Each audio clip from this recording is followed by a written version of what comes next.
Friday, May 4th, 2007, Greensburg, Kansas. This small town is unknowingly about to be cemented into tornado history. The overnight will take this town from this to this. As the sun sets on the 4th, residents are on edge as a tornado watch is in place. A storm rolls in with the twilight, bringing heavy winds, rain, and hail. But it blows on through. No tornado. There's a collective exhale from Greensburg as the night settles in. It looked like another false alarm.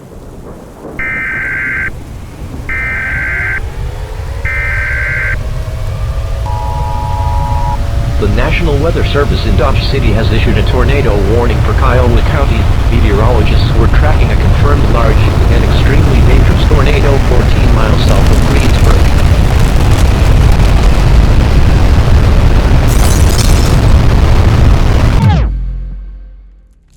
Dazed and confused, people began to emerge out of the debris and into the darkness. Among these folks are the McKinneys. Occasional lightning bolts illuminate their surroundings as they exit their basement, the only surviving room of their home.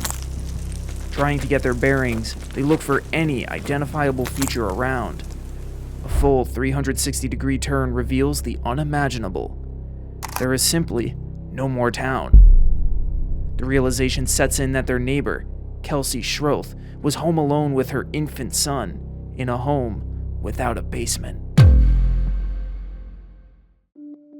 12 hours earlier, the folks at the Storm Prediction Center were keen on an evolving weather system entering the plains. A strong jet stream trough was digging across the Rockies, slowly working eastward. A surface low-pressure system begins to take shape over southeastern Colorado, starting the transport of moisture northward. Finally, clear skies for most of the day baked the surface. Temperatures hit the mid-80s, making for an unseasonably warm day in western Kansas. While the timing of each atmospheric event was not perfect, forecasters had seen enough to warrant the conditional moderate risk ahead of May 5th, which had the makings of a high-risk day. Nonetheless, May 4th was not to be slept on. Tied to the surface low was a dry line, key for initiating storms. Dry air overhead cannot contain all of this instability, and the dry line forces cumulus to tap into the buoyant energy. Storms root and explode over the northeastern Texas panhandle, translating north-northeast into Oklahoma. The SPC places a tornado watch over the southern plains. One of these storms in particular strengthens significantly into a cyclical supercell. These storms in the right environment can sustain themselves for long periods of time. With 5,000 joules per kilogram of potential energy over western Kansas, this supercell was about to be supercharged. A tornado warning was issued for Kiowa County shortly before 9 p.m. In the subsequent minutes, the first tornado of this storm would reach the ground. It would only track for a few miles before retreating into the storm's updraft. This process would repeat several times before the fifth sister of this tornado family would plant southwest of Greensburg. Unlike its previous sisters, this tornado would quickly widen and sustain. A large, violent tornado was now in progress. At this moment, it tracks northeast, looking like the town of Greensburg could be spared.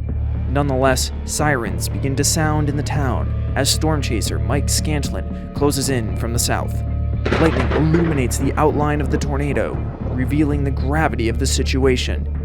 He and other chasers relay the ground truth to the National Weather Service in Dodge City, prompting them to upgrade the warning to an extremely rare tornado emergency. Overhead, the cyclical storm begins to undergo its cycling process.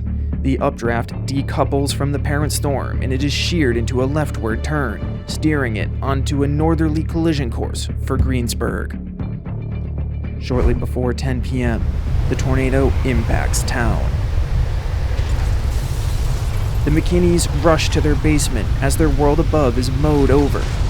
At 1.3 miles wide, the tornado is wider than the town itself.